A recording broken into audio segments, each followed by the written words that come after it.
1. Yeah. That was totally in sync. We got it, right? We did it. Yeah, we're fine. Yeah, awesome. Hello, everyone, and welcome to another episode of Tavern Adjacent. This week, we're beginning our long stream of guests who all, for some reason, said yes to my pitch all at the same time. Michelle, thank you so much for coming onto the show. Hello, I'm happy to be here. Thanks for having me. I appreciate the reach out, and yeah, happy to hang out, talk with you. I've seen you've interviewed some of my friends in the past, so I'm very excited to be here. Yeah, by the way, thank you so much for the quick turnaround. Like, I sent you that email, and I got a response like, boom, right there. That's the quickest turnaround I've ever had. If you ever listen to any other interviews with me, the one thing I always give for advice for like up and coming like talent or anybody working in this field, answer your emails as fast as you can. Always check it. Like, that's just one of those things that, as for me, when I book talent, it's like, if someone else answers that email first, you might be out of luck. That's how the industry works. It's a very like quick turnaround. So yeah, I try to be very prompt when I can to be respectful of other people's time planning too. Yeah, my agent is nodding her head emphatically because I never answer emails. Oh no. Yeah, but that's why she's around. You know, like I need help. But in any case, so. The big reason why I brought you on the show, like, obviously you've been on some awesome stuff. You've done the vampire thing. You did the Critical Role thing. You do lots of stuff in the tabletop world. But right now, you've got a Kickstarter out for tabletop news. So, like, right now, pretend we're in an elevator and just pitch it to us. Like, tell us, what is this Kickstarter about? Because you got $100,000 in the bank, and we're all wondering, what's the big deal? What is this on?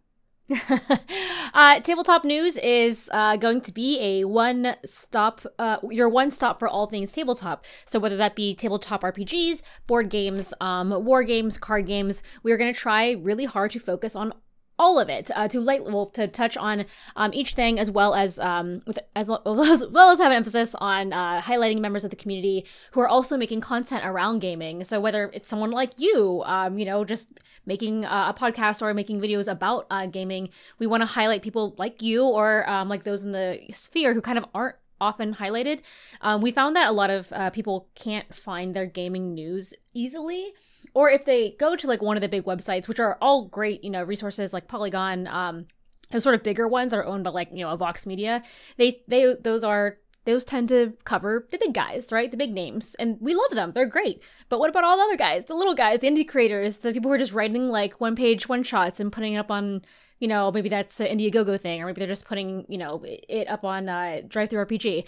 I feel like that news isn't covered as much. So we'd really like to highlight those who are not heard that often. So the Kickstarter is our effort to, show the community that we are just people who liked gaming and we got together and combined our expertise, and we'd like to make the show, and we'd like to make it for the community, so it should be, powered by the community in that same way.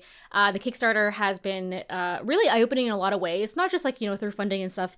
Obviously, we didn't like rocket to our goal in the first 3 days, like a lot of Kickstarters, because we're a project, not a product. So when you buy a tier, right, you're usually, for a game, you're getting that game or the PDF of that game, whatever. You're getting the thing you're paying for. And then there's some add-ons. For us, every single reward tier is like a brand new thing we're going to have to like make, and like we just have to like learn how to manufacturing works.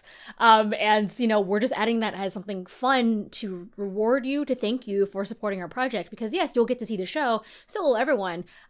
We also get a cool mug, or you'll get just exclusive metal dice or a dice mat that we've had manufactured. So these things are extras to the support, sort of like the community's own goodwill, so it's not just you're buying a game. You're basically helping us provide a service for the whole community that's not just for one person. That was a long pitch. That was longer than an elevator ride, and I did not do very well. No. That was... See, there's elevators that I've taken that last that long exactly. So you know what? I think that's perfectly fine. My friend lives on like a 6-7 story walk up, and every time, I swear to God, we have people hitting every single button up to that 7th story, and I'm just waiting there like, oh, please let this be over. But yeah, no, you're good. I'm really glad that somebody is jumping into the thrilling world of journalism and combining it with tabletop. Sometimes not so thrilling, but notwithstanding. Yeah, it's a tough field. We all fully recognize. We see the discourse, as they call it, and we think there's always going to be room for more voices. I think a misconception people have about our show is that we're trying to replace like, you know, Dicebreaker, when that is not true at all. No, we're not doing like playthroughs. We're not doing deep dives into well, not yet with this show. We're not doing what they are doing. What they're doing is great, and to have like a written format, you know, news source is amazing. But what we're doing is just adding to that conversation. We're doing something different, and that is a short format weekly show that you can listen to, you can watch before breakfast, before you go to work, that you can listen to in your car on the way to work. You know, just something that's easier to digest, and then also lives on the social media that you use. So if you look at full YouTube videos on YouTube, that's great, good for you. But if you only use TikTok, great, we'll be over there. When you're going through your feed, you'll just happen to see that week's, you know, a segment from that episode. You won't see, of course, the full 13, you know, or whatever. I think we're doing 13 to 15 minute episodes. You won't see the whole thing on TikTok, but you'll see that segment that's catered to you, you know, via obviously like SEO, hashtags. If you are really into just Magic, you know, and just card games, then maybe that'll pop up in your feed. A news story about that. So yeah, and that way we're just trying to do something different. What's crazy to me is that like I was shocked that like obviously I'm really glad that you're filling this niche, but like when I saw your Kickstarter, I was actually in my father's office at the time because he's a journalist too. And we were both talking about how it's shocking that it took this long for somebody to really fill in that niche of convenient, very easy to digest, you know, week to week news about the tabletop industry, because that is a very common format for the journalistic industry to go towards when it's trying to communicate what's going on. But right now, a lot of tabletop content is based around playing the game, maybe reviewing the game. But so often, even though there's a lot going on a lot of the time, especially like you said with under the radar brands, a lot of time people just don't talk about them. Yeah, you're absolutely right. And I actually come from a journalism background as well. I worked in fashion journalism for a very long time. Sick. I also worked for Geek.com, Geek and Sundry. I wrote articles for them. Defective Geeks. Here. I worked for a lot of like, that.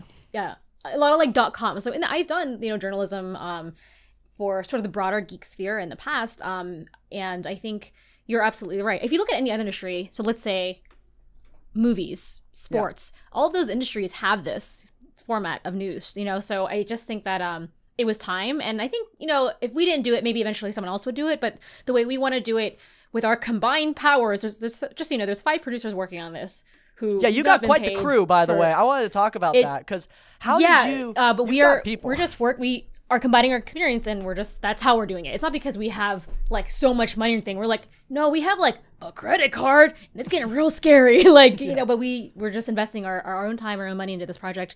And that's why I want to do the Kickstarter. Yeah. You've got quite the crew on board. Like the first time, like obviously I heard about this, but the person I heard about first was from Becca Scott. And I was like, oh crap, she's jumping on this project. And then I saw all the other names you've got going on. And I was thinking, what was the process of getting all these people on board with this project? Because I mean, like you said, like it is a project. Like you don't really have anything yet. So you've got to get all these people on board, then build up from there. So what was that process like?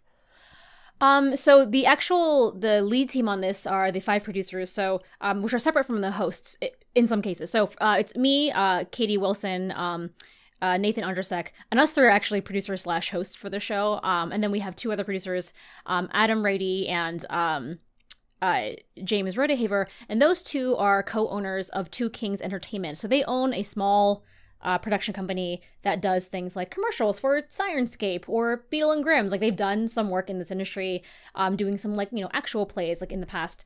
And we all got together and we kind of, I separately had this idea a long time ago, and so did Adam, basically, the executive producer. So we just, and then, you know, we're all friends, and then one day we were just having dinner, and I just brought it up, and Adam's like, I've already been working in that project. Like, we've been trying to pitch it, but we need, like, proof of concept. We need more people to work on this so we can make something like that we can show to people, and, you know, to move this, you know, idea forward. And I was like, yeah, I'm in, let's go. So he's like, okay, let's get ready to not get paid we've been working on this for almost a whole year, to be honest. And, when people look at a Kickstarter, of course, they're like, oh, look at that Kickstarter. Oh, they just shot something real quick, and then, you know, they just put something up and they just want money. It's like, no, we've been like researching and developing this for over almost a year now. And so we had a full pitch deck already. We had before the Kickstarter, so we we did this thing where we tried to shop it around networks. No one's buying shows like this right now. And it's because, what do streaming services want? They want trilogy, fiction. They don't want news or shows. Yeah, so no. it's a really Hard unique pitch. idea to go to Kickstarter with this. So in the process of us having this idea, of course, we had ideas for who we would like to host. The hosts in our show will always have input into the content that is, that they're talking about, of course, but we also plan to hire a team of researchers and writers to make sure that our information is coming from different sources. It's not just like one person's brain and their best friend. We just really want this to be an equitable news source that pulls from all parts of, the fandom.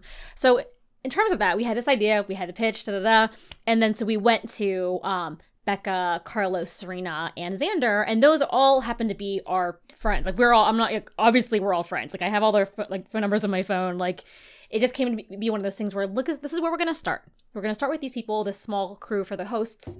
The plan is always to be switching out the hosts, so there'll only be 2 a week, and they'll rotate. And upon funding, we would love to hire more talent. Of course, diverse voices. People who love different kinds of games, not just people who only like one kind of game. I know that's another concern that we've seen in our Kickstarter comments, but it was always the plan that we were going to bring in more people. It's just that with $0, we have the friends that we have, and we're like, hey, you guys want to come to the studio and like film a pilot? It's gonna take like 2 days, but it'll be really fun, and maybe like a year from now something will come of this. And they're like, yeah, that sounds great. I support this project. I like the idea. Sure, and so they kind of we had pitched the project to them too, and they were all on board. And of course, as we go forward here, things can change. The host will always rotate. Is the plan? Yeah, I think that's an awesome idea.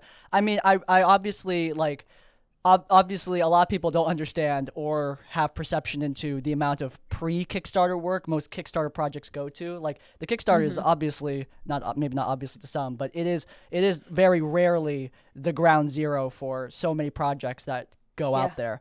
But when you were getting to that funding stage, like when you were setting your goal, when you were setting up your tiers of rewards and stuff, like what was the thought process going into creating the actual Kickstarter? Because so much of what determines a Kickstarter success is what's actually written on the page, not just the product you're advertising. So like, what was your thought process? How did you make it work? We had like 7,000 friggin' meetings, like so many meetings about going over the verbiage, going over, making sure our tone was correct, making sure, that our pillars of our messaging all remain the same, making sure that, this is just for the descriptions, the graphics, that it looks like a clean graphics package. The combined experience of us, we've worked for companies like, Disney, G4, Sci-Fi, like we've worked in TV, I've worked for Twitch, I've produced an ID at Xbox, like our level of experiences is pretty high, but in terms of like what we have physically, like we have our computers and our brains, and that's what we're using. Yeah. So in terms of like, developing the verbiage for just what's written on the Kickstarter page, so much editing, like we really wanted to make sure the message was clear. And even after launching, I will be really honest, people were like misunderstanding the project a little bit, so we had to go back and be like, okay, how do we address this again via our social media? How do we update this page a little bit to make the words more clear, like the text on the boxes more clear?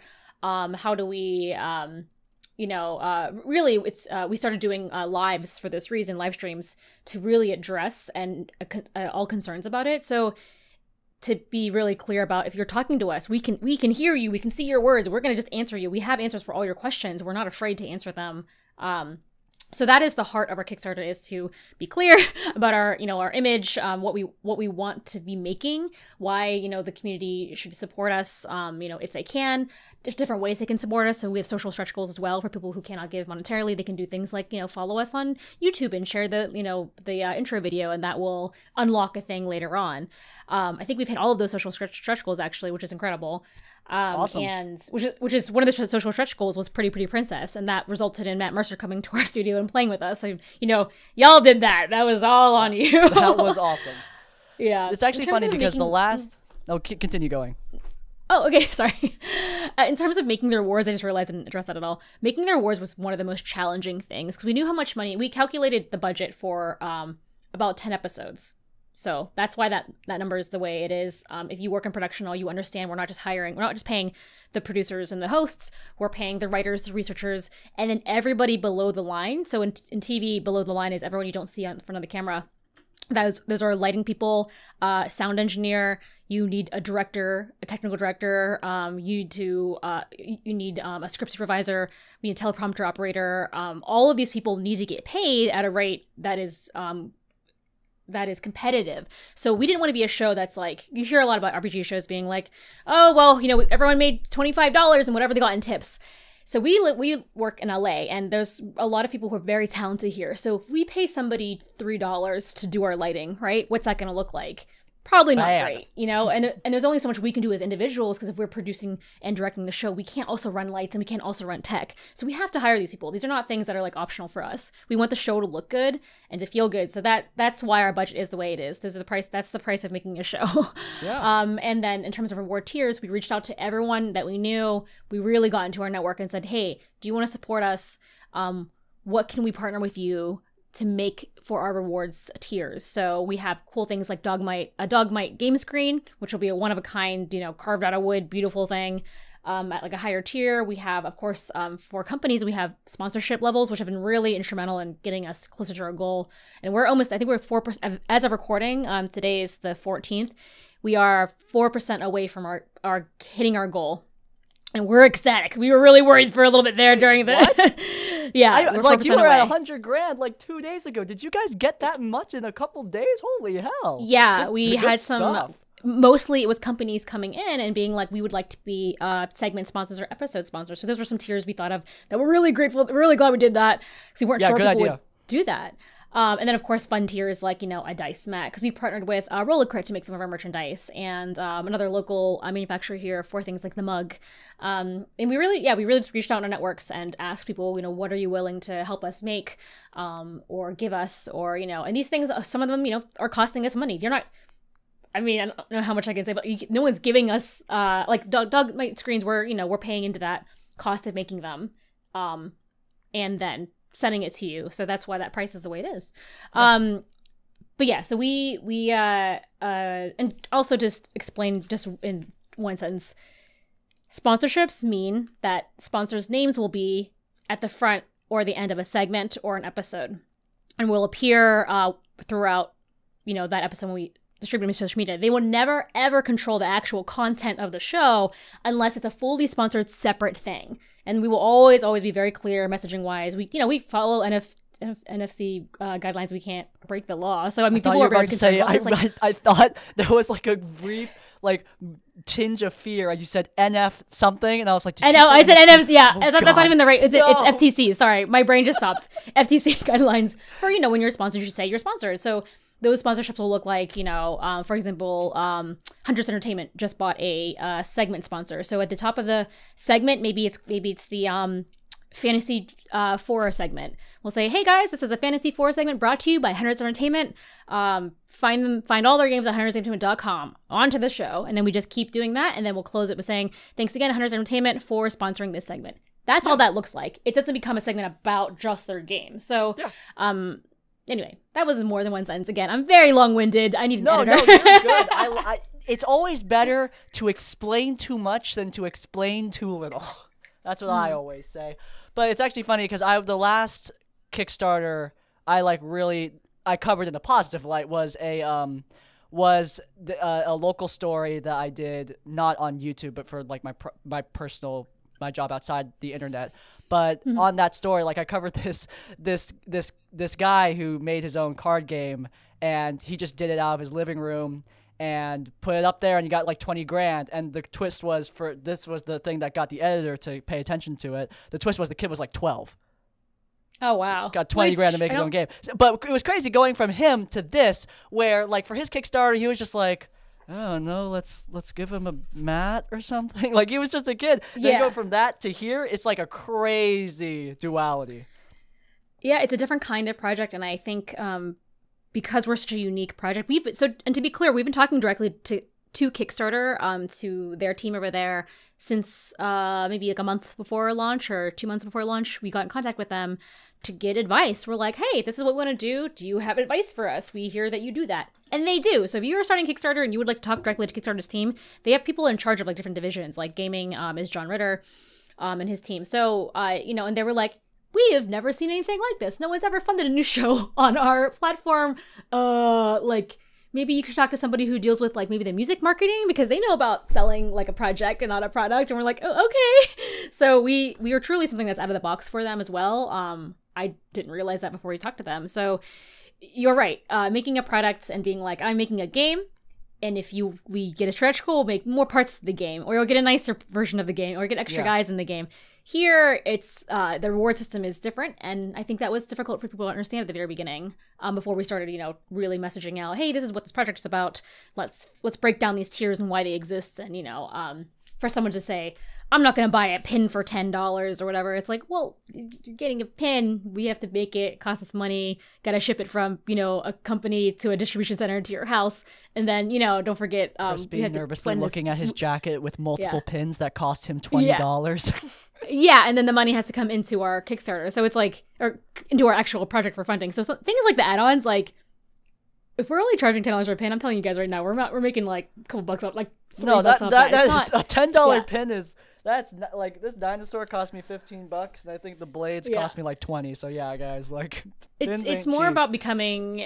We decided to do that just because that was something that people were asking for. Oddly enough, like after we started the campaign, and we did price breakdowns on it for a couple companies, and it was just like, if this is something that makes you feel like you belong to like our team because you support us in the beginning, great, that's worth it to us. So some of the rewards are considered more like rewards for being our friend kind of thing.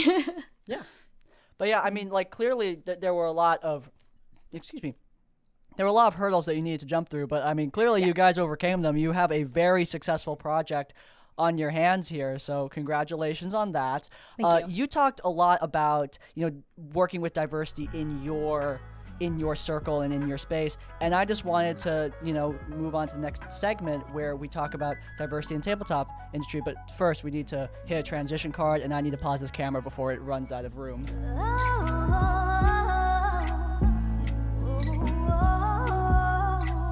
All right, so you were talking a lot about encouraging diversity in your show, not just like with the people but also with the games. And throughout like the past few months, we've heard a lot of discussion around diversity in tabletop and just in general in media. But like, obviously this is a tabletop show, so we've got to focus. But how do you see the tabletop industry like evolving in terms of audience and in terms of demographic in the future, especially with like shows like yours becoming more common? I think diverse people have always been in gaming. They've always played different games. We've always been here. We didn't come out of the closet and like, hey. We have always been here. It's just that with the advent of things like actual plays or like, video blogging, for me, I was like, when I meet another Vietnamese American like gamer, I'm like, oh, we have to be best friends. Give me your number. Like we like magnetize together, because I think in the past we didn't see people who looked like us. And this goes for, all sorts of other races as well. You just don't see yourself represented on screen. So it makes you feel like you don't belong to this sphere. It makes you feel like you shouldn't be here, or if you are there, you're the only person there and you should be quiet. So with the advent of things like, just the interweb, going the way it is, and with gaming become more of having more space in the media, it's very important to, push forward and show diverse faces, stories, creators, because feel more empowered to, be vocal about their support of a game or making a game or creating things around a game. Yeah, I think the most important thing is like creation, because I'm going to be honest, sometimes I want to see something different out of the stuff of the products that I consume. Like when I see like a Manananggal stat block, I think that that's sick and that's really cool, because that is a unique creature that is not normally seen within your typical creature codex, right? But, and not to say that, your traditional European fantasy creatures, like your Tolkien-esque stuff, not to say that's bad. It's not. But when it's the only thing you've got, it's going to get old after 10, 20 years of seeing, what you've seen over and over and over again. Like, it's always good to see something new, even if you don't want it. Why is it bad to have it there? Yeah, and by hiring, diverse people to make these things, you're going to get different kinds of stories that come from, their own backgrounds, and you're going to get different, better, and more, contexts or types of things in your games. And that's good for everyone because everyone wants something new and different because they're going to get tired of the old thing. So yeah, guess what? The dragons aren't the only kind of mythological creature that exists, you know? So it's, I think it's, again, pushing forward, if you have more diverse people working on your projects, then your stories will, you know, be empowered by that, will be more interesting for that, will have a wider audience in the long run for that. I don't think it's just, by the way, I don't think it's just hiring. I also think you need to encourage people to actually, and allow people to actually allow their own creativity to be embodied in the work that they're creating. Because so often I'll see like a company say like, oh, we hired this diverse staff, but then they have that same staff put out the same thing as before. Like, I don't see a difference. You can't just say like, we have diverse people working on it. That's awesome. I'm glad those people have jobs. Like, I'm not saying that that's a bad thing, but if you want that to have an effect, let them do their thing, you know? Like, don't just have them working on the same thing again. Yeah, absolutely agree. You know, we asked earlier about how you feel the industry is going to evolve in the future. How you feel about, you know, the TTRPG space and community and how that pertains to diversity, like right now. As of right now in 2023, still weird saying that, but in 2023, how does it feel to you as a person who's worked in this industry for a while, who's worked in the space, who's worked with the big names? How's the vibe? People need to empower themselves. I know I will say this, whether you're producing a show or a book, or a board game, or a card game, whatever you're making in life, if you are waiting for permission from someone to be you in a project like that, and you're waiting and waiting and waiting, that's not how, you shouldn't do that. Because it's not worth it. Yeah, wait a little bit, maybe get guidance, figure out how the industry works first. Great, you know, that's great. But if you have something in your brain that's burning that you want to get out in the world, you have to just do it. However it is you do it, like however you can do it. So if that's Kickstarter, if that's, you know, combining your forces with other people, you know, like you, that's what you have to do. You have to just kick down the door. And I mean, that's basically what I had to do to get on shows, at some point I was just like, oh, I'll just do it myself. God, you know, and you start making stuff and you start, you know, casting your own talent. If you get tired of everything you're seeing, make your own stuff. The more stuff there is, the better it is for everybody. You know, there's that phrase that is so often touted, but like a rising ship, what is it? Rising waters raise all ships. So, you know, if you're doing well in the space and you don't, you know, they say don't kick down that ladder behind you, then yeah, we can all lift each other to make our own personal projects. And I think there's more of that happening now, especially with, you know, Patreons and Kickstarters, things like that. People can self-fund smaller projects themselves now. Yeah. That it's crazy because, like, yeah, I agree that, you know, you shouldn't abandon everything on a whim. But like, there was a time, I don't know about you, but there was a time in my life where like I'm sitting there thinking like, I am waiting for something to happen. And I'm waiting for a really long time, and nothing is happening. And it is for factors, and some of it is for factors that are out of my control, and I really don't like it. And you're waiting and waiting for things to finally align, and for you to like gain that position or gain that role. But eventually, like, you know, you just get tired of waiting, and you quit everything, and you start some stupid ass YouTube channel called Crispy Tavern. That's a great idea. And yeah, I could speak to freelance life for hours and hours and hours, but I won't. But I've been full-time freelance since 2009, so whatever the math is on that. So a very long time, not just in this space, in other spaces as well. I worked in fashion for a long time. I worked in marketing. I worked in tech PR for a while. Like, so I think if you are a creator, you know, intrinsically you have a bit of creativity in you. You're a bit of an artist, and however way you can do that art, it's up to you. If that's your part-time thing you do after work, great, you know, but don't pressure yourself to, you know, like you said, don't throw everything away. And, you know, but you can chase your dreams in different ways. There's not an all or nothing. Yeah, you don't need to go out on your own, but yeah, I mean, if you want to and you think you can do it and you're tired of waiting for it, like, you know, if an idiot like me can pull this off, someone out there can too, all right, let me tell you. But yeah, I think actually, you know what, you brought up freelancing, and I do want to ask about that because like I too have been freelancing for a long time, and I wanted to ask like words are hard. What has your experience been with like taking it out on your own? You know, because like it's hard. You know, it seems glamorous on the outside sometimes, but it is tough sometimes to take it on your own and to not, you know, to you know, escape from the yoke of the boss, you know? So like what's been your experience with that? Like what are the hardships? What are the positives? Money Yeah. Like you will have, you know, when it rains, it Taxes. pours. Yeah, when it rains, it pours. So you'll be booking my work like a lot. For me, it feels seasonal, even though my work is not technically seasonal. Like I feel like a lot more happens for me around the spring to early fall is my very, very busy point. In the middle of summer, I'm not even home. I'm basically at conventions, doing talks or holding meetings, that kind of thing. So whatever kind of freelance work you have, you'll find that it dips in waves, and you'll only be able to recognize that pattern after you've done it for a couple of years. Because when it's not pouring rain and it's all dried up, you get very scared and you're like, oh my god, should I take another full-time job? Like, is this it? Like, did I fail? And to that I say, it's okay. Hey, did you know you can do jobs, and if you don't like them, you can just quit. You can just quit a job, guys. It turns out you can just leave a job, because you know I think one time during my over a decade of freelance, I did go back to full-time one time for a little less than a year.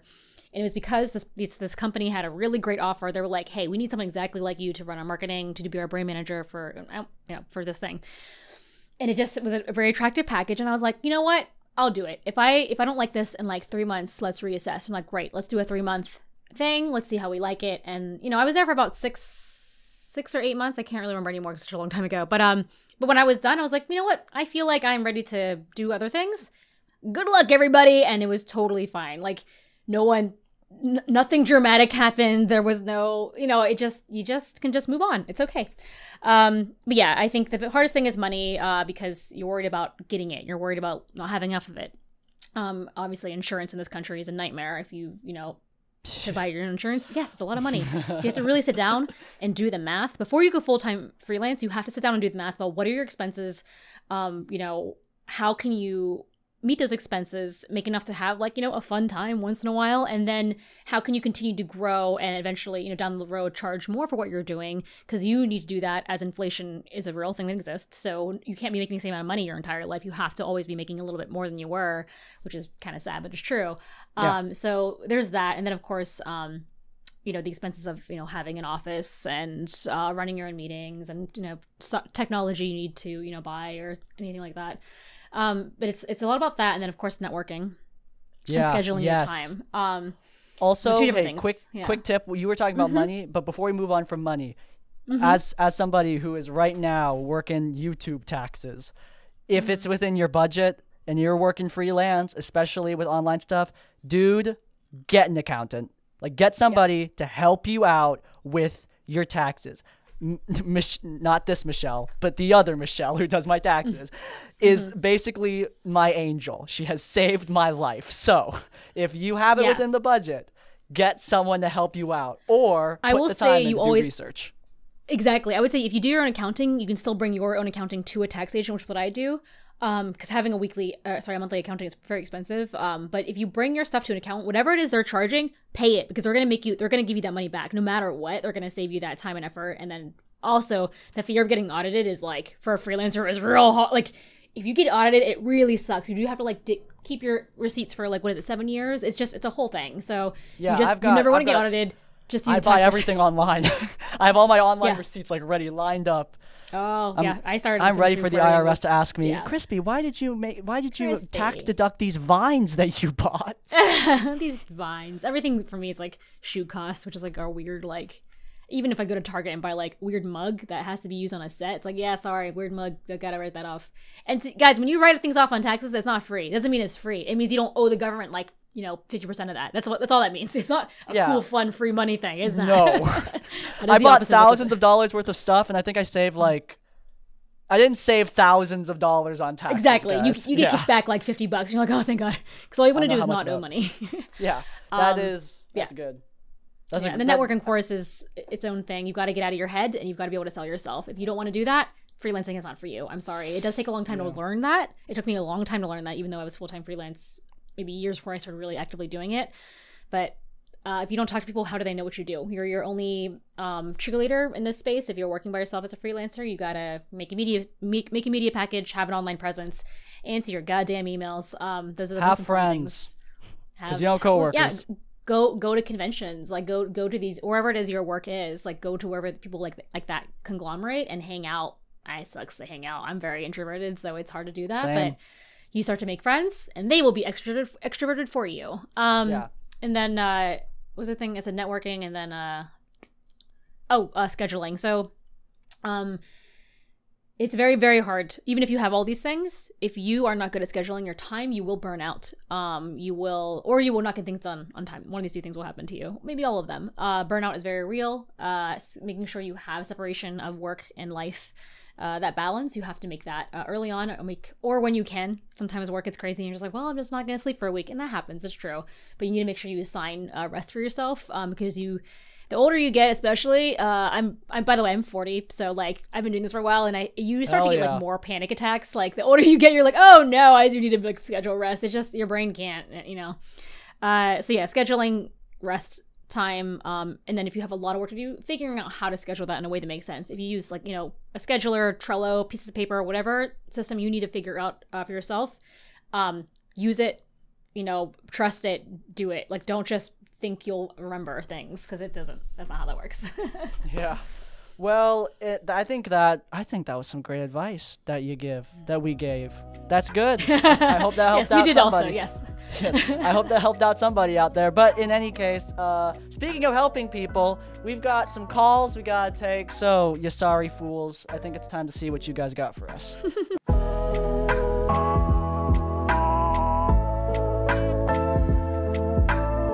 Time for us to be Discount Dr. Phil. So about 3 months ago, I was looking for a 5th edition game to join when I stumbled across a group on Roll20.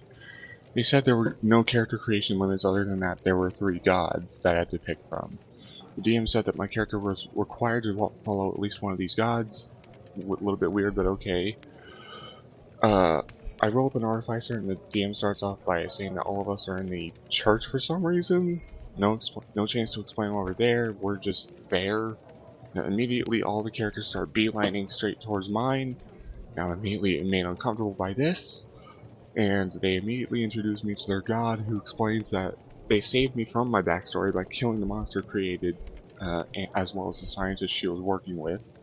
I got out of there quick, because it was either they were going to railroad my character along and take my magic abilities when I dare to break the railroad, or they were going to do far worse to my character, if you know what I mean.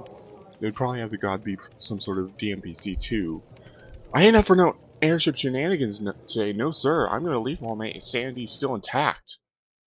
Okay, so obviously, if we're putting out the flaws in this, hey, don't do this, that sucks. GM and other players who definitely, like, everyone kind of knew what was going on before he did, like, they wanted a new person. That's what sucks about, like, obviously, when you jump into a group of strangers playing a game, you kind of have this untold trust of like, okay, we're all going to play this game, right? We're all going to play, like, the game, right? It's that meme of, what is it, from Star Wars? Like, we're going to play, right? Natalie Portman.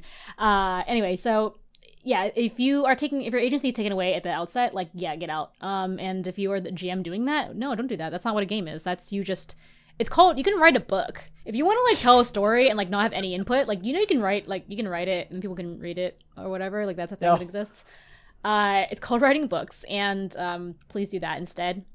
This really sucks. Having a session 0 is really important for this reason, especially when you're playing with people you're not familiar with, because you'll get that vibe earlier before you start the game. And then also lines and veils, because this seems like this was really important to this GM to talk about God a lot and his other players. So this is not very nice or fun, and I feel really bad for this person. Yeah, it's interesting because I didn't realize initially it's actually really good that this person immediately clocked like, oh, they're gonna use this God to control me, because while I was listening to it, I didn't clock that until he pointed it out, which is good eye, because we have seen Welcome to Crispy's Tavern, where the stories are horrific and the solutions sometimes help, But yeah, we have seen at times where DMs will, especially paladins, like this happens a lot with paladins and warlocks. Like you break your pact, you break your vows, and the DM's like, oh, well, you didn't do what I said. Guess you lost all of your levels, which, side note, if you read the player's handbook, that's not something that normally happens to warlocks.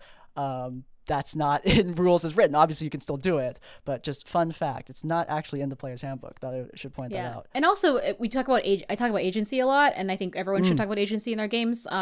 When you remove that, again, then that person is no longer playing a game. They are just nodding at you while you tell them what's happening, and you're narrating a story. You're not playing a game anymore. So once that if you want to do that, like if they're like, there's lots of games that have this, right? So of course you can be disconnected to your deity, or in like in Vampire the Masquerade you can be mind controlled. You need to go over lines and veils all the time with this stuff, or you'd be like, hey, above table, this is gonna happen if you do this. Is that cool? Like, or would you rather do this some other way? If you as a GM, this is so important to you to make sure that this player doesn't break this rule and that there are all these big consequences. I don't know what kind of game you're playing then, dude. Like at some point it's like maybe you don't want to have fun and be cool. Yeah. But if you have a player who's like, yes, I'm down. I want to play exactly like rules as written. I want to test to see like what would happen. Then that's fine. But you both have to agree. One person can't push their agenda on somebody else.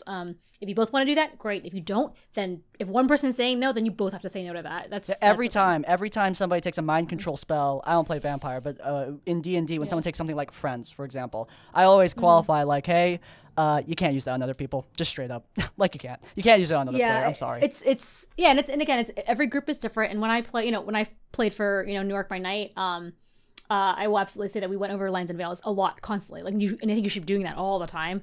And if someone felt like, hey, I want to do this, like, is that cool? Then we might like sidebar, and like, or like during lunch, we'd be like, hey, I was thinking about doing this. Like, is that something you would be into, or should I just not avoid that with you? And then we would talk. Text messages are a powerful thing, dude. Like the amount of times that, because there are times where I've like had a situation and like the role play is really intense, and I'm the one driving the intensity because I'm the dungeon master. Because I haven't played this game in like 5 years. But during that point, like even as the person driving the intensity, I feel uncomfortable. And there's like, I always feel reassured by a simple text like, hey, you good? And they're like, yeah. And I'm like, phew, let's keep going. Yeah. Checking in is really important. I absolutely agree. Yeah. You're good at this. Sorry, writer. Yeah, this submitter for this query. That sucks. Yeah. You should take my job. You're good at this. You got a knack. All right. 113, message 57. But a real quick horror story I've got for you guys. So my younger brother and me, and also his friend, ran some kind of crazy D&D, and we had the ungodly deck of many things as one of the items, one of our early game items. If you thought it was bad enough as it is, wait. So a little bit about me. I am not very outspoken with how I feel with things, so I tend to be extremely quiet and don't really get too much dialogue. So you can imagine my absolute frustration when I drew a card from the deck of many things, and it was the card that basically makes everything that's magical I touch be destroyed. Thankfully, I wasn't touching the deck at the time when I got it, but then I said, okay, I have an idea. How about I announce that I am drawing a card and with intent instead of actually touching it? Would that work? And then he said the deck gets destroyed because I touched it. And I'm like, I said, no, that's not what I said. I said I am announcing it with intent, not physically touching. And the DM's like, oh, are you? And so I was just like, I don't know if he was trying to railroad or whatever, but the dude, yeah, it was a little frustrating considering I felt extremely silenced at the time. But yeah, let me know what you guys think. Love y'all guys. Bye. Yeah, we got a theme. I feel like I'm misunderstanding that very last part. Maybe you heard better than me. Just so he did pull this card that said, so he said audibly like, I want to draw a card, but I'm not touching the deck right now. And the DM was like, oh, it later gets destroyed. I'll do it. Okay. Yeah. So, yeah, you got railroaded, bro. Or, I mean, okay, I'll be honest, like, as a DM, though, I could totally see myself, like, making that mistake very easily and just not knowing what to do. Yeah, I again, so, hold on, correct me if I'm wrong. They saw they had to pull from the deck of many things, and then he said, I'm going to touch it, I think, or was just like saying it out loud, and so the DM said, oh, you touched it, it's destroyed now. Is that what happened? That's what happened. No, I didn't actually do it. Okay, I didn't actually touch it right now. Yeah, I think that's complicated because we weren't in the room, and I don't want to defend either. I don't want to like defend someone railroading somebody because that's not cool. If that's what happened, no. If that's what then yes, that's not great, and it's that sucks that you felt like you couldn't say anything in that moment. I think when you feel like that, you can't say anything. I think it's good to like maybe write it down or text that to someone. Like if you're at the table, I know it can be awkward because you don't want to like interrupt the whole gameplay. And I've been in that place before where I'm like, well, I don't want to ruin everyone's good time, so I'll just not say anything for the next hour. And which is kind of, because then you're mad and you let it stew, and then you feel kind of bitter about it, and then maybe you don't like this game anymore. So maybe it's better just to interrupt for a second and be like, hey, that I didn't feel great about that. That's my one solution. If that's what happened. If the other thing that happened, which is possible, is, you said that first, and the DM is like, well, you just said you did it. Like, I think there was probably a confusion. They are confused about like, wait, are you trying to renege on touching it? Like, did you actually touch it and you're just trying to walk it back? So maybe they didn't understand, and that's what happened, and that's why they pushed, for that. But I don't know. Obviously, I don't know if this will work in every game, but my rule is always physical action means, like physical action by you, the person, that means that the action is done. Like I will physically have people draw from a deck. And if you literally touch the card and draw it, the action is done. If you... Yeah, that's what like, happened. Yeah, if you say like, hey, I cast a spell, and then you roll a dice, that spell is done. Like you did it, and there are no take backsies. And my players know that, but you need to tell people ahead of time. And also sometimes DMs, like... we make mistakes, we miss here, we screw things up, but I think the important thing is to like figure out how that screw up happened and how you're going to solve it, because I think the DM just wanted to get rid of the deck of many things. I think they realized that they made a mistake and we're like, oh crap, gotta get rid of it. Like I bought this, I have to use it one time. Ugh. That's possible. We don't know. We cannot delve into the mind of the what is true friend, dimension. so, yes. See, you got this. Yeah, I think if you're still thinking about it now, though, and it's still bothering you, I would maybe send that text or email and just be like, hey, Ian, like I like playing with you. Always make, what do they call it, a compliment sandwich. The yucky things in the middle. So you say like, hey, I like playing with you. I've been excited to use this item too. But when we did that, it made me feel uncomfortable and like railroaded, and at the time I didn't feel comfortable speaking out. But I do like playing these. I would love to work this out because I don't want it to stop. I would hate for this to ruin our good time. That kind of thing. Compliment sandwich. Dude, Michelle, compliment sandwich, lines and veils. Like you already got all the Crispy's Tavern toolbox. You just got here, man, and you're taking my job. Oh no, what am I gonna do? Also, guys, side note. I know Matt Mercer made the deck of many things work, and I think that if you're smart, you can make it work too. But you have to be aware that item can absolutely cause an insane amount of chaos, and you need to be ready for your players. Because there was a part, I think the reason I realized like, yeah, I'm never gonna do the deck of many things, because the moment I realized I was never gonna do the deck of many things was when I was considering it and thinking, oh well, if they pull a card I don't like, I'll just lie and say they pulled something different. But then I sat there and realized that's freaking stupid. Like if I'm gonna do that, then what's the point of even having it in the game? Also, I hate to be like a rule breaker, but as the GM, like you're welcome to like go through that deck and pull the crappy ones. Like, guess what? You can do that. No one's gonna yell at you. Just pull them out. It's okay. I hereby bestow upon you, the GM, the power to get rid of the things you don't like in your game. It's okay. Also, you can replace the cards to be something completely new. Like I've seen people make some really cool homebrew deck of many things that are really neat. Yeah. But I always felt like if I'm just going to railroad my players into getting a specific card so that something cool happens in the game, like drawing Devil's like one of my favorite ideas for a card. Like that's a great concept. Like now you've gotten the ire of a devil from the hells that will track you down through the campaign, like Nazgul style. That's badass. But if I'm going to railroad them into that, then I didn't see like the point of even having it there in the first place. And that's when I realized like, I'm not going to use this card, man. I'm not gonna use this deck, I mean. But yeah, there you go. Hope you figured that out with the DM. I mean, it's been 3 months since you sent in the voicemail. Sorry, I got to you kind of late. 3 months. Yeah, I got a lot of these. Okay, I got a lot of these. I can only do like 3 at a time. Sorry, your show's so popular. God. We get to them eventually. This one's from recently though. My story is basically that I don't really like how my DM rules or does stuff. Basically, she never did a session 0 for me, which was weird because I was going into a pre-existing campaign. And it was really, really confusing for me. And she does that classic DM thing where she's monologuing the boss, but the players try to attack, but she wants to like deny it, saying like, no, let me get this out first. Another thing is that on paper, this is a good idea. she uses the "how do you want to like do this" thing for her players, which instigates roleplay. But she uses it all the time, and we were doing this online, so there was a lot of really terrible Wi-Fi. This happened with the barbarian in my party, but he had very terrible Wi-Fi at the time, and he was just not having a really he wasn't having a good time.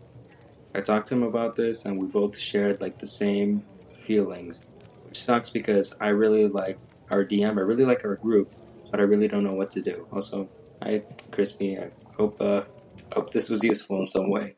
Of course, man. Oh, all these questions, all of these comments are so sad. Okay. Well, welcome to Crispy's Tavern, where everyone welcome is to Crispy's Tavern. This is the Crispy's Tavern sad corner, where it's just like a bucket of sad things that we've just none of these. Sorry if I didn't warn you that all these voicemails are horror stories. Yeah, that's. I think this is a similar theme for all these questions. Is about communication, and being uncomfortable telling somebody you don't like something. Yeah. That's, you know what? I would say this.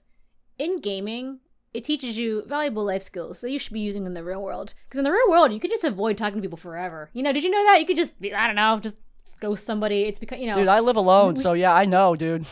We've become used to being like, if this makes me uncomfortable, I'm just not going to address it ever again. The problem is that when you should address your problems because you will get resolution that way. You will sometimes be able to work through these problems and come to, you know, a solution that you can not just give up, you know, this person or these people that you like. And in gaming, I think with anything that's an improv kind of game, you need to communicate to your GM your questions. Everything is valid that you've said. You know, session 0 is very important, and then you didn't get one, so that kind of sucks. But yeah, that sucks.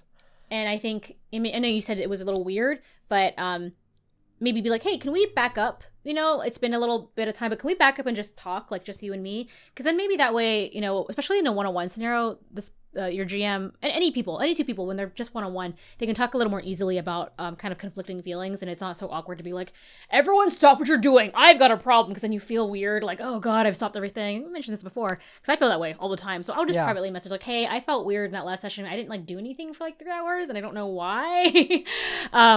So, you know, then if your GM takes that feedback and incorporates that back into the game, great. If they don't take the feedback, that's when you need to start thinking about, like, all right, how do I stick around, man? Yeah, I think you should always try, you know, what do they say? Like, I know there's a phrase that I can't remember what it's. It doesn't hurt to ask, yeah. And if it doesn't work out after that, then maybe you can think about maybe doing a side game with some of the other players that you do get along with. But GMing is very hard. I think being constantly aware of like everyone having fun, doing the thing you planned, and you know, not making sure, you know, monitoring everyone's emotions is really hard to do when you're like 5 papers deep, and it sucks that if someone feels bad. Of course, that's not great, but it's also like maybe they didn't notice, or like someone should have pointed it out and be like, hey, can we just pause? Because it's not just in a game. In a home game, it's not just the GM's job to control everybody. It's also the player's job to point out things to the GM, like, oh, hey, we actually missed a turn on this guy, because it's hard to have brain space for all thing. Also, yeah, sometimes I'm assuming this is I'm jumping into the was true dimension here because I'm assessing what happened with the barbarian and the how to do this. But my assumption is what happened was the barbarian is getting a lot of kills, and she's always asking, how do you want to do this? But the barbarian's connection is really bad, and he's like screaming in his room, I want to cut his head off! Oh, yeah, I was confused with that part. Okay. That makes sense. So that's my assumption. And in that case, like, I'm going to be honest, guys, tech issues suck, but sometimes you just got to move on. Like, if one of my friends drops the call, like, I'm just like, all right, we're moving to the next turn. You keep the game flowing. Let it flow. Don't let it stand still, because you're going to get people either frustrated or bored, and neither is good when you're playing a game. Yeah. Agreed. But overall, I think this is a more mundane one that a lot of you might encounter. Connection issues. DMs wanting to monologue. I mean, come on. Who doesn't want monologue sometimes? I know. Try your best to get that Ethernet cable running from your router, friends. Yeah. It's the only way to live. But yeah, I think mine runs through my entire house. It's annoying, but whatever. No, I respect that. That's awesome. But I think we've got these voicemails down. That was great. Great advice all around. We got it. You have all the tools, dude. So I like that. Good job, everyone. Well, in any case, I hope that helped you guys out. Sorry I forgot to your voicemail late, by the way. There's a lot of these, okay? but in any case, hey, you know what time it is? It's time for Thing of the Week. Do the thing. This is where the thing goes. My Thing of the Week this week. Oh, geez, I didn't think about it. What is my Thing of the Week? My Thing of the Week this week is God of War Ragnarok New Game Plus. They just released the New Game Plus for God of War Ragnarok, and I've been playing through on hard mode, and oh my god, it's been kicking my ass, but in the best way possible. Don't make that weird. I'm asexual. I will come after you. But in any case, I absolutely have been enjoying the new additions to the game, even if they're simple. And honestly, God of War Ragnarok is just an incredible game in general. If you haven't gotten it yet, get it. It's on the PS5 and on the PS4. It's absolutely worth the purchase. It's really fun, and now you can replay it with even more stuff. So yeah, that is my Thing of the Week. Michelle! I will also copy and talk about a video game. I've had a really tough week personally, emotionally, physically. And I was really, when you get into a sad space and you just want to hold on to that sadness, and you kind of like, someone's trying to make you laugh, you're just like, no, I'm sad, leave me here. I was kind of in a sad space, and I was scrolling on Twitter, and I saw the trailer for the new Zelda game! And so, yes, it was beautiful, but then you get to the middle, and then you get this whole plot point about Zelda, and, like, you see that hand in her shoulder, and you're like, why is Matt Mercer talking to Zelda? Matt Mercer is Ganon? Oh my god, dude. Yeah, and if listeners, if you don't know, I've known Matt for, I think I first met him in 2003. We've known each other for quite a while, so, like, I can hear his voice, like, from that, just, I can pick it out anywhere. And he's such a great guy, and oh my god, hearing that made me so happy. And then I think people kind of thought he was in it before looking at that earlier teaser, because it was a really short thing. I mean, beyond Matt Mercer's voice, hearing the that, I was goosebumps all the way. Yeah. I'm so ready for this game. Great Thing of the Week. My whole personality, starting May, was it come out 20-something? I don't know. Just make it come out now, please. It's coming out so soon. It's so soon. Also, apparently for Horizon Forbidden West is doing a DLC like this week. Oh. I didn't even know that was coming out, so I've got to do that too. How am I gonna have any time? But yeah. I don't know. Dude, damn! Stop releasing all these great video games, guys. You're making our lives difficult. I'm kidding. But in any case. I think that's going to end it off for this episode. Michelle, before we end off the episode, though, we got to do one last thing. Roll out the red carpet. What have you got going on this week? Tell us so we can, go support.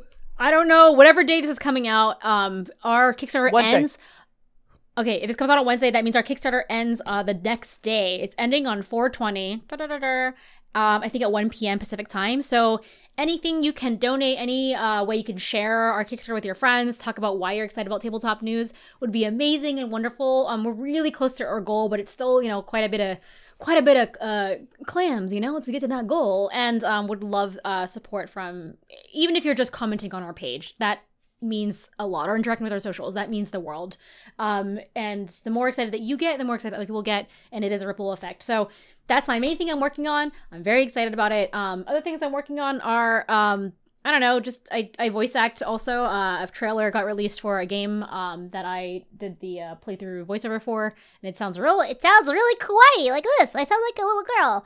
And what else is happening? I don't know. But anyways, I will be in season 3 of New York by Night whenever that happens. There's no release date on that yet. But it's coming out sometime this year, I think. And I think those are my things, Let's see. Hell yeah. But go support Michelle. Clearly, she does an awesome job. Might take my job one day, who knows? But in any case, if you guys enjoyed, then please do leave a like. If you want to see more of my content, then you can check out our RPG Horror Story series, where we talk about the best of the worst of tabletop role-playing games. And while you're there in the cards, subscribe to Crispy's Tavern to get more of our content right as it comes out. And finally, if you want to leave your own stories or thoughts, go down in the comments down below. If you can't think of a comment, leave the comment dynamic duo to let me know you made it to the end of the video. In essence, like, comment, subscribe. I will see you all, or we will see you all next time. Farewell. Yay.